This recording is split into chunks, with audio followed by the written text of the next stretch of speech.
নমস্কার আমার প্রিয় পশ্চিমবঙ্গবাসী। আজকে শতরূপ ঘোষের আমি একটা ইন্টারভিউ দেখছিলাম, যেখানে তিনি দমদম স্টেশন প্রসঙ্গে একটি কথা বলছিলেন। প্ল্যাটফর্মে তো সমস্ত দোকান গুড়িয়ে দেওয়া হয়েছে, মানে হকাররা যারা করে খেতেন। অ্যাকচুয়ালি হকার না, হকার মানে কি যারা স্টেবল না। এখানে তো সব কিছু স্টেবল দোকান, স্টেশনারি দোকান ছিল, তো জবরদখল করেই তারা করছিল। যাই হোক, সেটা আলাদা প্রসঙ্গ। তিনি বলতে চাইছেন কি, ওই হকারদের দোকান ভেঙে গুড়িয়ে দেওয়া হয়েছে, কিন্তু দেখা যাচ্ছে একটা গীতা প্রেস বলে দোকান কিন্তু সেখানে রয়েছে। শুধুমাত্র শতরূপ ঘোষ না, এরকম অনেকেই আছেন যারা এটা বলছেন যে নামি দামি যে সমস্ত স্টল সেগুলো রয়েছে, কিন্তু গরিবদের দোকান ভেঙে গুড়িয়ে দেওয়া হয়েছে। কেন? এর উত্তর কে দেবে?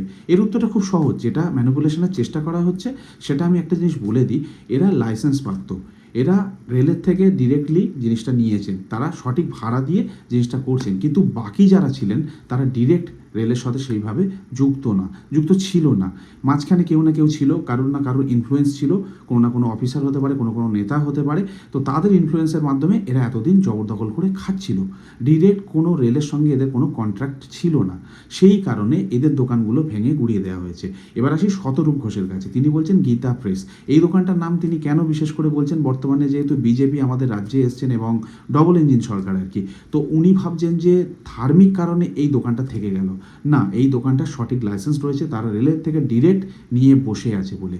এই জায়গায় যদি আপনাদের ওই যে সমস্ত লেলিন বেলিন এই সমস্ত বই থাকে, সেগুলোর যদি স্টল থাকতো with proper licence and agreement যাই থাকে না কেন রেলের সঙ্গে, সেগুলো যদি থাকতো, তাহলে সেই দোকানটাও থেকে যেত, বাকি অন্যান্য দোকানও থেকে যেত। কিন্তু দুর্ভাগ্যবশত সেই সব দোকানের কোনো লাইসেন্স বা এই ধরনের কোনো ছাড়পত্র ছিল না, তাই সেগুলো ভেঙে গুড়িয়ে দেওয়া হয়েছে। অ্যাকচুয়ালি এই জিনিসটা অনেক আগে হওয়া উচিত ছিল, কিন্তু কিছু কিছু অসাধু মানুষ বা কিছু নেতা নেত্রী যাই হোক না কেন, তাদের ইনভলভমেন্টের কারণে এই জিনিসটা হচ্ছিল। দেখুন, এখন যখন এটা হচ্ছে, আমার মনে হয় সেটাকে সঠিকভাবে সঠিক চ্যানেলে হচ্ছে কিনা সেটা খতিয়ে দেখুন, তার জন্য বিরোধিতা করুন।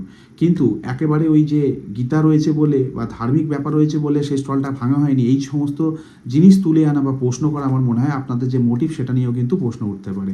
এটুকুই আমার বলার ছিল। আপনাদের কি মতামত অবশ্যই কমেন্ট করে জানাতে পারে।